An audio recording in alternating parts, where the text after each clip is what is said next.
Hey Angela, it's Kaz again. I just thought I'd make this little follow-up video just to touch on some of the differences between the touring and sport, and also between the 19 and 20 Crosstrek. So this is actually the 19 Crosstrek Sport that you inquired about. Now, one thing to note for 2019 is that eyesight was optional. So I look here at the top of the windshield where I would otherwise see those two little cameras peeking out, and we don't see any cameras. So that also means we don't get the push button start, and we don't get the keyless entry. So you don't get those safety systems. So some people, not many these days, but some people don't want those systems, but more and more, most people prefer to have those.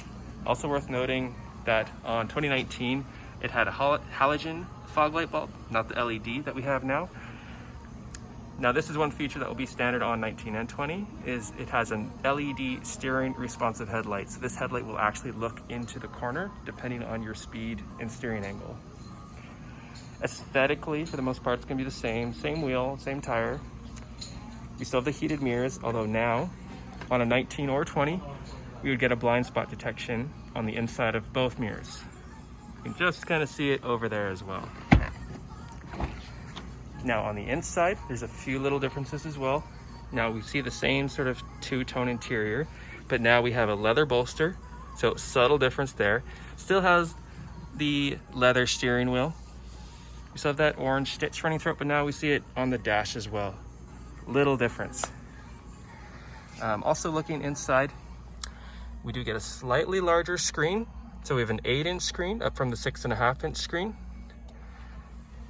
We do get the sport aluminum pedals, and we do get the sunroof. All those features, as mentioned, the blind spot, the screen, the pedals, the leather bolster, are all the same for 19 and 20.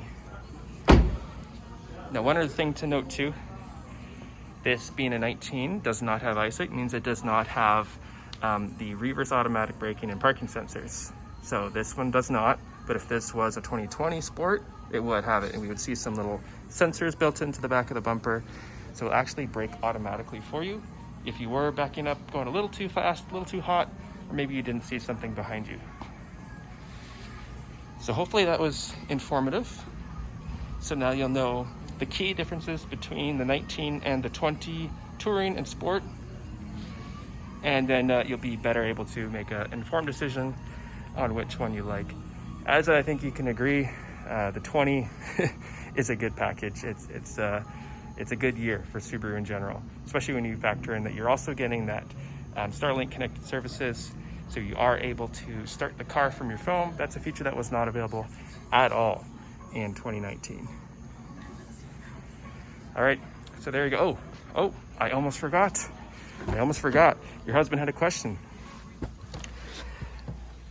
So looking inside, you mentioned, does it have the ability to shift, have that full control over shifting? So normally you'd put it in D, drive, but you can put it into M, manual. And then you can control your gears by using these paddle shifters behind the wheel. So we can shift down and shift up. So there you go, there's the explanation there. And that feature would be on the touring and sport, 2019 or 2020. So there we go. Now I've answered, I think, all the questions. Here I am in my mask because I'm inside, but